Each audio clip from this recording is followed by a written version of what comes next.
Hello à tous, on est vendredi et comme chaque vendredi à midi, on se retrouve en direct pour une petite vingtaine de minutes où on va traiter un sujet en particulier, une thématique que j'aurais piochée parmi vos commentaires, une thématique que vous m'aurez envoyée qui m'a inspirée ou une thématique que j'ai trouvée au cours de ma semaine en lien avec mon activité clinique. Aujourd'hui, j'aimerais vous parler de mon expérience de supervision sur les semaines qui viennent de passer. Je vais vous montrer un livre que j'ai reçu et que j'ai hâte de lire pour pouvoir me faire mon propre avis. Et puis à la fin de la vidéo, je vous donnerai une information qui pourrait vous intéresser. Alors, le bouquin que j'ai reçu là, il y a quelques jours et que j'ai hâte de lire, c'est celui-ci. Passer à l'acte de, je ne sais pas comment on prononce son prénom, de Harris. Pratique de la thérapie d'acceptation et d'engagement. Je cherchais à lire un bouquin à ce sujet-là et pour m'aider à choisir, je crois que je vous en avais parlé la dernière fois, j'avais demandé à ma collègue Ève Richaud et à Lucas Rona et ils m'ont chaudement recommandé ce bouquin-là, donc je l'ai reçu mais je ne l'ai pas encore bouquiné. Il fera partie de ma pile de livres et donc il fera partie des bouquins dont je parlerai lors de vidéos, de fiches de lecture vidéo. Ça va bientôt arriver, hein. Je vous le dis depuis quelques longues semaines maintenant, mais ça arrive, c'est juste qu'il faut bien que je le structure dans ma tête pour vous proposer quelque chose de cohérent et d'agréable à regarder et qui vous est informatif. Voilà, je ne vais pas le faire comme ça sur le tard, pour moi ça n'a pas vraiment d'intérêt. Donc voilà, ce bouquin-là que j'ai hâte de commencer vraiment parce que j'y connais rien, hein. Je vous le dis, la troisième vague, je connais un petit peu en lien avec la formation, le DU TCC et addiction que j'ai fait. Mais voilà, pas plus que ça. Donc ça me permettra d'en savoir plus, de me faire mon propre avis. Je ne sais même pas par exemple s'il y a des études dessus. En particulier, je pense que oui, hein, mais voilà, j'ai aucune connaissance des conclusions de ces études et des discussions, donc ça va être vraiment super intéressant. Aujourd'hui, j'aimerais donc vous parler de la supervision parce que j'ai fait donc plusieurs supervisions les dernières semaines avec des psychologues qui m'ont contacté pour ça et les expériences que j'en tire sont vraiment ultra positives et je voulais vous en parler. C'est des rencontres de d'autres personnes, de collègues qu'on aurait, je pense, très probablement jamais croisés, même sur un même congrès ou sur quel que soit l'événement, qu'on n'aurait jamais croisé. Finalement, via cette possibilité d'échanger sur des situations cliniques, on se rend compte que il y a vraiment beaucoup de psychologues. Bon, ça, c'est pas une surprise. Mais on fait vraiment de très très belles rencontres. Et ça a été mon cas sur les dernières semaines. J'ai fait de très belles rencontres lors de supervision. Et je voulais partager ça avec vous. Comment ça se passe la supervision? Alors, je l'ai mis sur mon site internet, hein, mais comme peut-être vous le savez, moi je suis supervisée depuis le début, depuis la sortie de la fac. En fait, même pendant ma dernière année, j'étais déjà supervisée, c'est-à-dire que j'échangeais avec ma superviseuse sur les pratiques que j'avais en stage, les missions qu'on me confiait en stage. Donc je débriefais avec elle en plus qu'avec ma maître de stage. Et puis ensuite, quand j'ai commencé à bosser en salarié puis en libéral, j'étais toujours supervisée. Et encore plus quand j'ai démarré en libéral. Pour vous donner un ordre d'idée pour un bilan, donc qui me prenait classiquement entre environ 6 heures à l'époque, quasiment à chaque fois, sachant que je voyais des plus jeunes à l'époque, ça me demandait à peu près exactement le même temps avec ma superviseuse pour bosser le bilan. Au fil du temps, ça a diminué. J'ai plus besoin de 6 heures d'échange à propos d'une seule situation avec ma superviseuse, mais en revanche, peut-être une fois par mois ou une fois tous les 2 mois, on se passe un coup de fil d'une heure, parfois 2 heures, et on échange sur des petites questions que j'ai. Et souvent, c'est vraiment des petits indices comme ça qu'elle va me donner et qui vont me permettre de débloquer des situations qui me posaient question.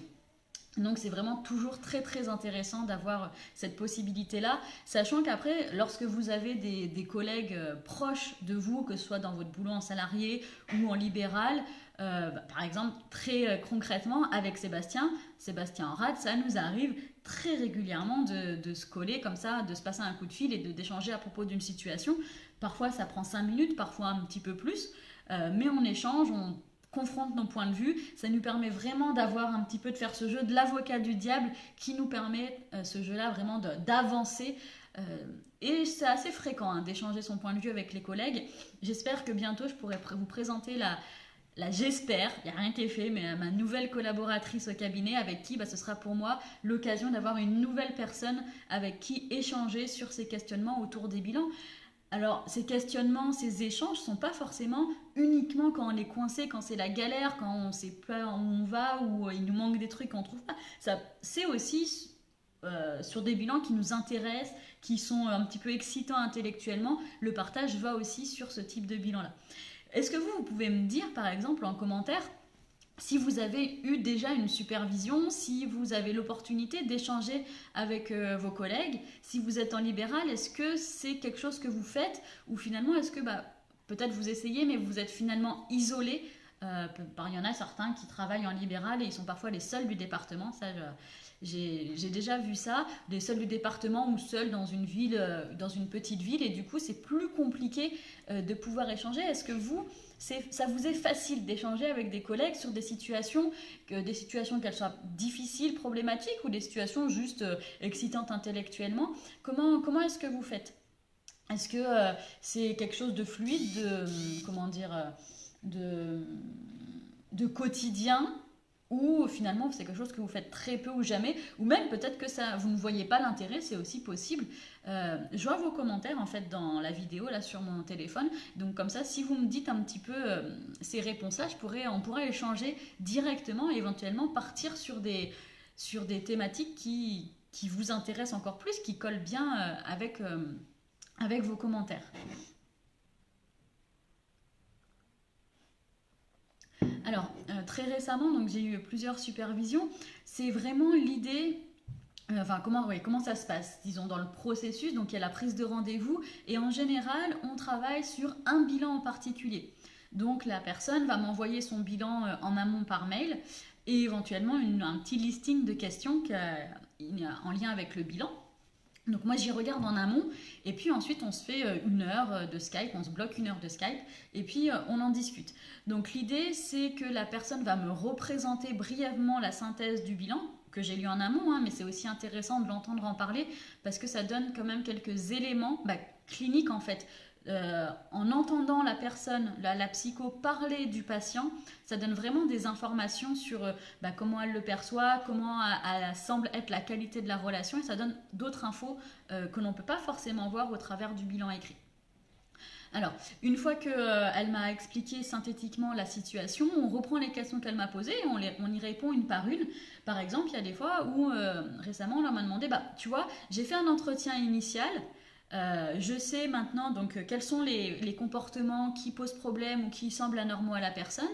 Je connais pourquoi est-ce qu'elle me consulte, donc le motif précis, j'insiste, précis. Il y a une autre vidéo, vous pouvez aller sur YouTube, où je parle en particulier de pourquoi est-ce que la personne nous consulte.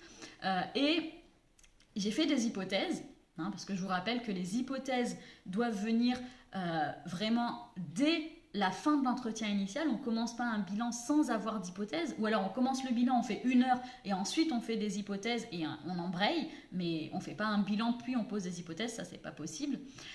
Et donc elle m'a dit j'ai mes hypothèses mais j'aimerais bien revoir avec toi parce que peut-être je suis passée à côté de quelque chose, est-ce que tu serais d'accord avec mes hypothèses ou pas? Donc voilà, elle m'explique ses hypothèses, elle m'explique un petit peu les arguments qu'elle a et puis moi je lui donne aussi mon point de vue et on se confronte et que je lui explique pourquoi moi je ferais ces hypothèses là.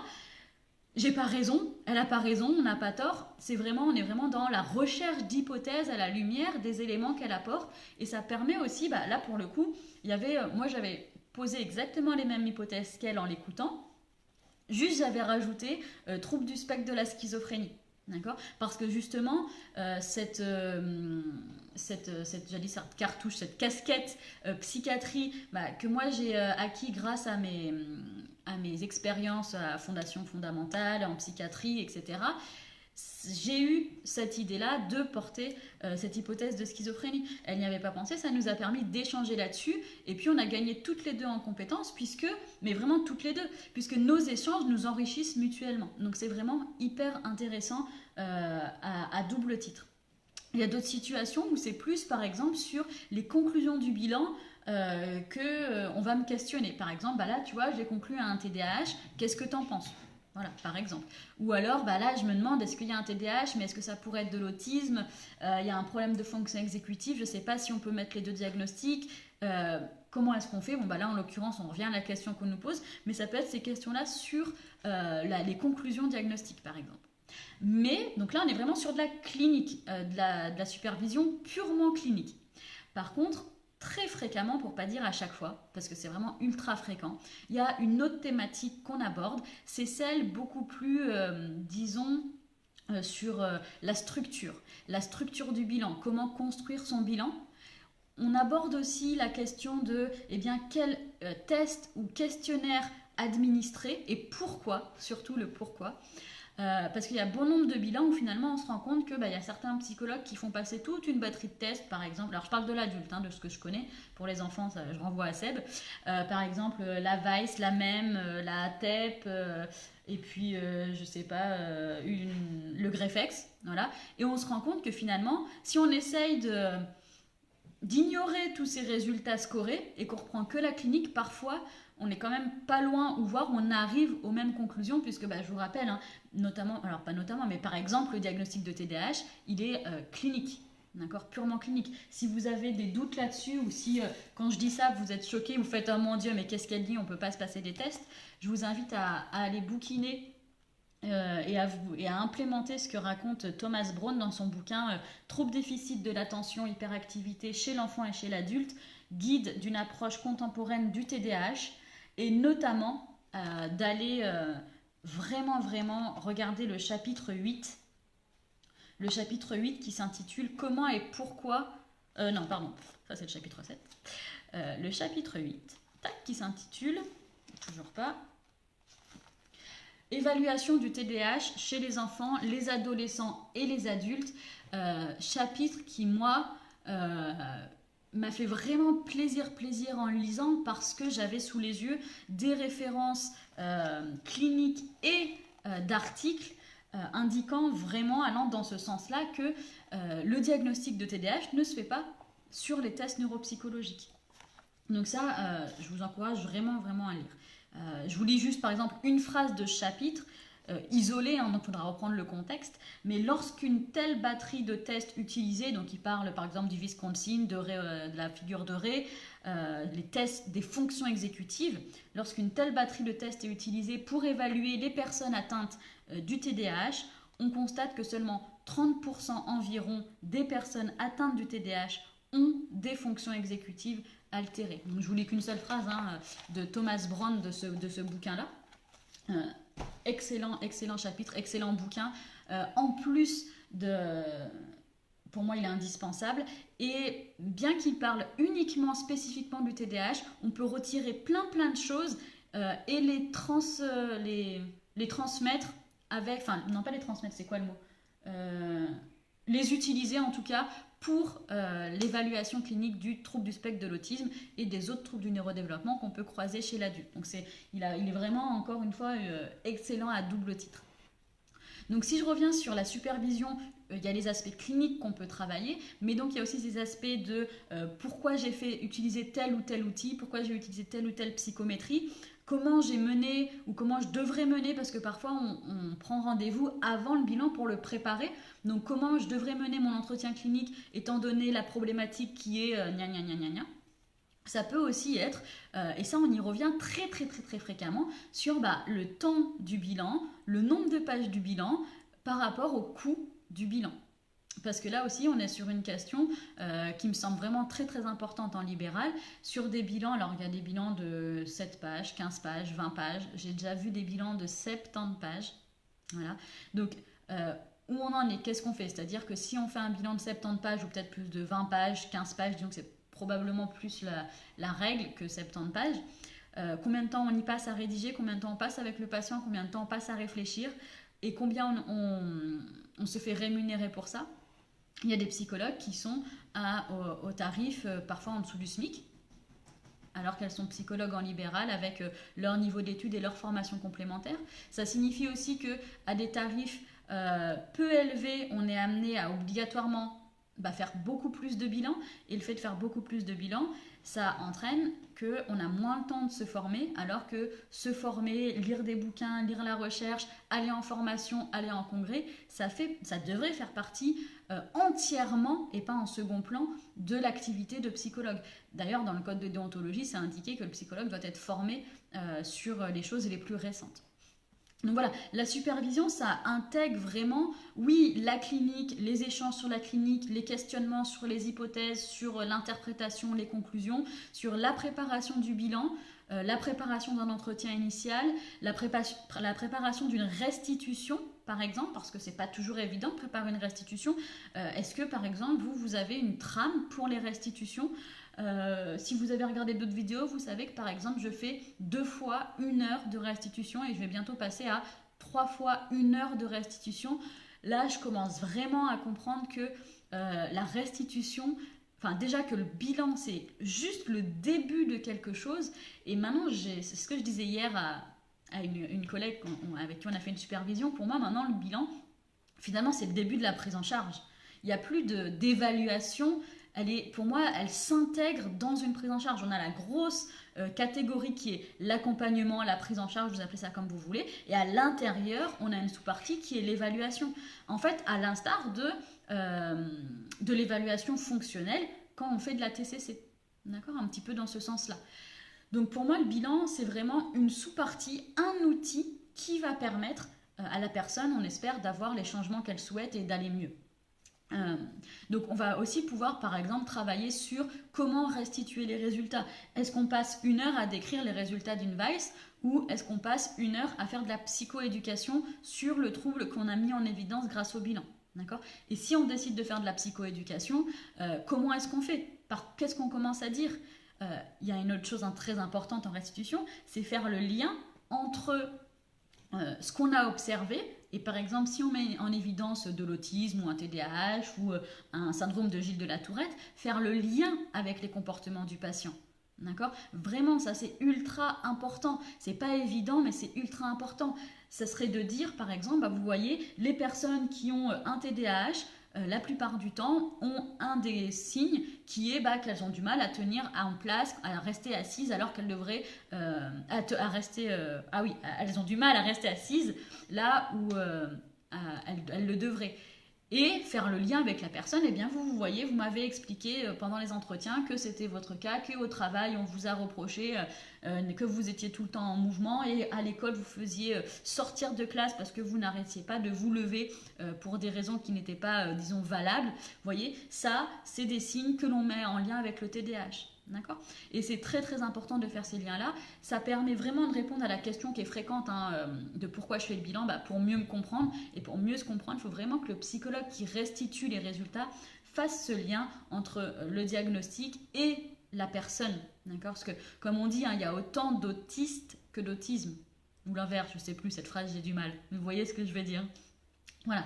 Donc il y a vraiment cette double facette sur la supervision qui est de la clinique et les aspects, je ne sais pas comment les appeler, pas forcément administratifs, mais de structure du bilan, des entretiens, des restitutions, et même sur, pareil, je n'ai pas encore trouvé tous les termes pour définir ça, mais plus du coaching sur l'activité libérale, du coaching sur le développement de l'activité libérale. Ça fait partie aussi de la supervision.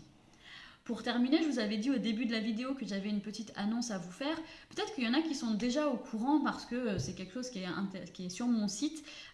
Mais si vous en avez envie, vous avez possibilité de prendre rendez-vous avec moi pour faire 1 heure de supervision qui n'est pas facturée. D'accord, qui est gratuite. Et pour cela, il suffit de contacter Pascal au secrétariat, secrétariat@genepsy.com et vous prenez un rendez-vous pour 1 heure de supervision et on pourra travailler sur une situation que vous rencontrez ou que vous allez rencontrer où, après ça dépend des questions que vous avez du temps qu'on y passe, il n'y a pas de structure bien précise, vous savez un petit peu là où je peux être utile et où sur peut-être de quelque chose de l'ordre du coaching, de l'activité en libéral si vous démarrez ou si vous voulez par exemple développer votre activité, c'est tout aussi possible. Et ça donc c'est 1 heure gratuitement en prenant rendez-vous auprès de Pascal à secrétariat@genepsy.com. Et bien c'est encore un vendredi où j'étais très contente d'échanger avec vous. Je vous souhaite un très bon week-end et je vous dis à la semaine prochaine.